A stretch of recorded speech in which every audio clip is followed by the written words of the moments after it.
Hello friends, today we are checking out some creative people on the internet. When an artist becomes a magician. Did he just set his painting on fire? Oh wait, it's not burning the painting, it kind of just like stays there? Oh, now the fire is illuminating a path. Wait, where did that moon come from? How did you make it just light up in the fire? That Van Gogh did this in the 1800s? They would have thought he was a witch. This is not art. This is pure witchcraft. Burned at the stake. Where did the moon come from? That has to have been photoshopped or edited in.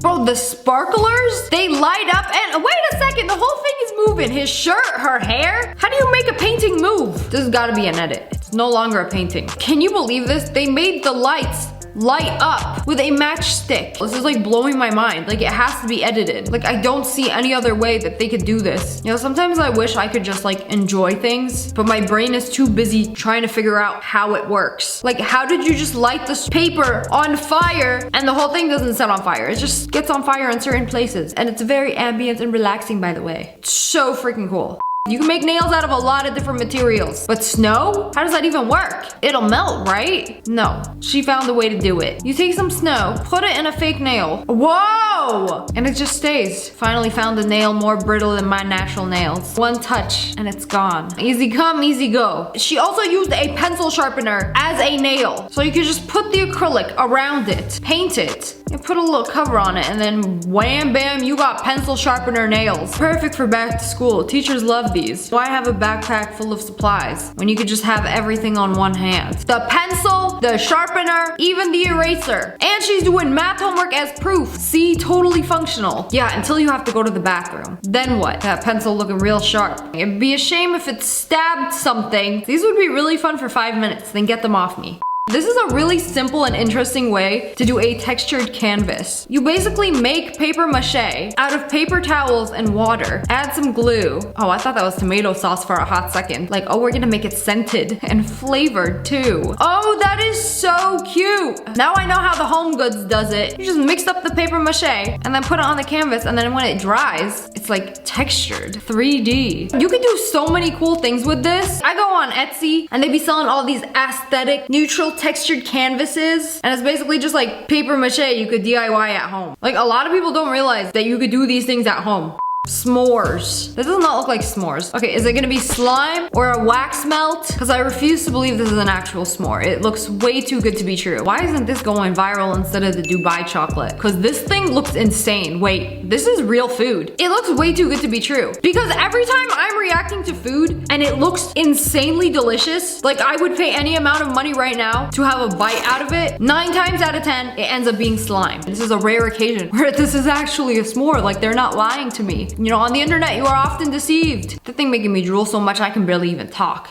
One of the best pastry chefs in the world, back at it again. What is he making today? I need to know. The most perfect donuts I have ever seen. Somebody told me that these cost like $75 a donut. I gotta see the finished product. It's like the perfect donut. Oh wow, what was that? Creme brulee? A hard candy shell? Oh, he's filling it with vanilla bean. Oh, I think they're fancy beignets. Oh wow, it's like glass shattering. I would give anything for one of those. Where is this dude located? Paris, London, Singapore. When I go to one of these locations, I am going to go to this bakery. Mark my words, Cedric. I might pass out in front of your bakery, but I think it will be worth it. For my first bite of gluten, I want it to be these pastries.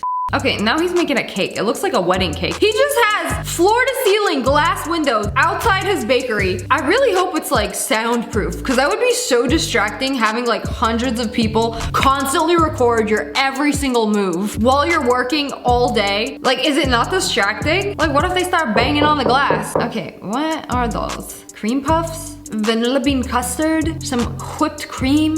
Whoa, that looks amazing. You know, just stack the pastry cakes on top of the real cake. Oh, we're gonna need a ladder for this. He did not make all of those himself. And every single cake is a little bit smaller than the other, so they stack on top of each other. Oh, I thought it was just him. He has a whole squad of chefs that copy his every move.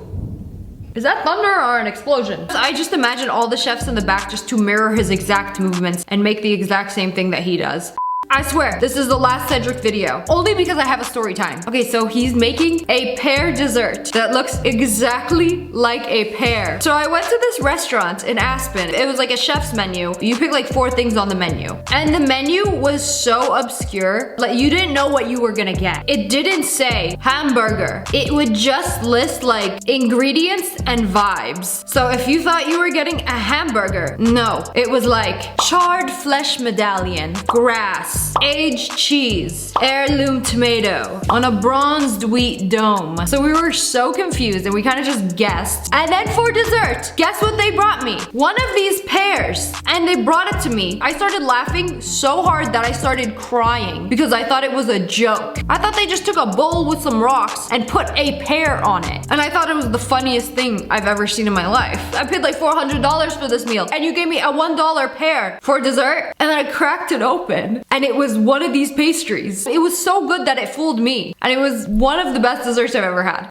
I saw this ice cream on Instagram Reels. It's Pokemon. On top of the ice cream, bro, how did they even do that? Snorlax's belly is quite literally a scoop of vanilla ice cream. Oh, wow, I guess it was thunder. I guess it did start raining. Why does Japan have the coolest foods? They got a Snorlax cone and we got a Wendy's Frosty. I cannot believe how cool this looks, even though I would feel very bad eating them. Not Snorlax though, I would eat him. That belly looks so appetizing. They made this giant wooden sphere. Bro, you put a person in there. Why did you seal it? Is he being excommunicated? Bro got locked away in the prison realm. Wait, is he still in there? Why are you putting it away for the night? How long does this take? You know there's still a person in there. Ooh, the ball is shiny now. Don't let the big shiny ball distract you from the fact that there is a person still inside there. Is he even alive? You know, it's like a little Kinder egg now. You get like a human surprise. This is the most satisfying painting style I've ever seen. It's almost like you've done this a million other times before. It kind of reminds me of like calligraphy brushes, but painting art with it. On the bird, it's so quick and there is definitely no room to mess up. It's like you gotta be really good at this to be able to paint this fast. You gotta know exactly what you're doing. This is calculated art. You know what every brush stroke is gonna look like before you even make it on the canvas. That's not how I paint. I rarely do art anymore, but when I do, I don't know what it's gonna look like until I like put it on the canvas. I don't think, I just move my hands and do the thing. This is the exact opposite. They just stabbed their canvas? What did that little boy's wrist do to you? Oh, he took some rope? Oh, and he's hanging it on the hope. Rope on the hope. I can't tell if the hope is 3D. Is it coming out of the canvas? Or does it look like it's 3D? Anyways, it attached onto the boy. So it looks like he's actually holding it. This honestly reminds me of Banksy's art. That kid like holding the balloon. Wait, and it's glow in the dark? Okay, that's pretty cool. Whoa. You know, you got a day mode and then you got a night mode. This photographer does these unrealistic photo shoots with real animals. Like, bro, where did you find this majestic looking squirrel? I have never seen a ginger squirrel before. He's so beautiful. How is bro so good looking? And he's a model? I didn't know they got squirrel models. Like, you see him posing for the pictures like he knows exactly what to do, like he's done this a million times. Like, the photographer must pay him in nuts. Give him a little wink. Same time next week? Like his little nut dealer. You know what I mean.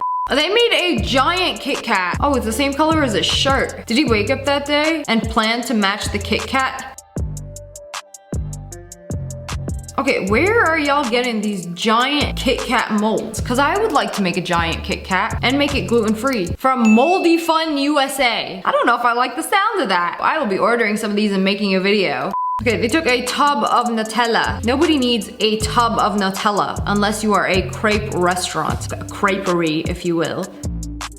You know, nothing like some Nutella on my chocolate. You know, if there's not enough sugar on your chocolate sugar, just sprinkle some more sugar on it. The powdered kind. That's a lot of sugar. Nutella is so delicious, but every time I want to eat it, I think about the picture of what it's made of. You think it's mostly chocolate and hazelnut, right? Wrong. Nutella is mostly palm oil and sugar. This representation of the deconstructed Nutella jar disgusts me so much. Like, it tastes good, but this is not good.